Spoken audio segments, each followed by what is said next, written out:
The third among C6 principles identified by yours truly as best practices in security operations to be adopted by any security practitioner while dealing with his or her work is coordination. And actually, this is very familiar sa lahat ng tropang 5-9. And with regards to this principle, I would like to share an old saying, to quote, "In unity, there is strength." Sa Tagalog, sa pagsasama-sama ay may pambihirang lakas. So, it shows why coordination is vital to a guard's job. Ganon ka-importante ang coordination. Because certainly, it ensures an organized and efficient post-operation, and it can help achieve effective execution of duties and services towards quality services sa ating kliyente at lahat ng tao na ating pinagsisilbihan at binabantayan. And guys, in the practice of security, coordination involves a two-way system where an ordinary guards reports situations and updates to their supervisors and vice versa. Kasi yung supervisors naman nila ay magre-relay o magbibigay ng instruction or directives from the upper management or top management. Diba?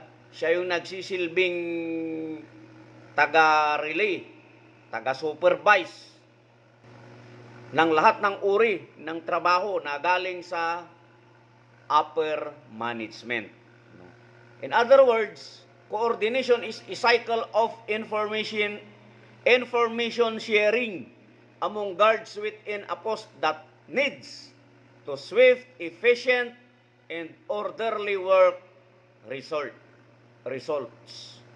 So, yung resulta ng trabaho, para mahusay at maayos na maisagawa ang trabaho, kailangan may coordination.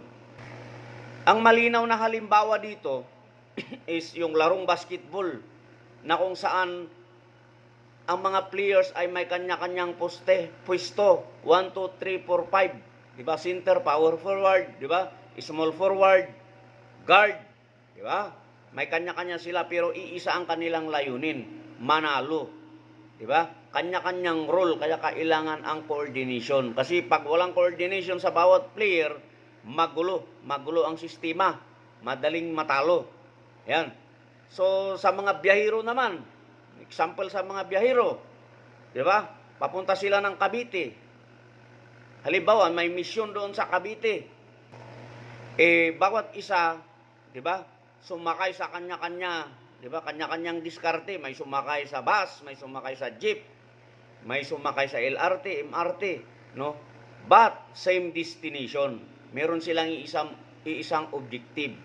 Pag itong mga taong ito napapunta doon sa lugar na napag-usapan, kung walang coordination, meron maliligaw dyan. Kaya, ganoon ka-importante ang coordination. At syempre, sa buhay ng security practitioner, bawat pwesto may kanya-kanyang duties and responsibilities yan. Di ba? Pero hindi pwede na kung ano lang yung duties mo, yun na lang.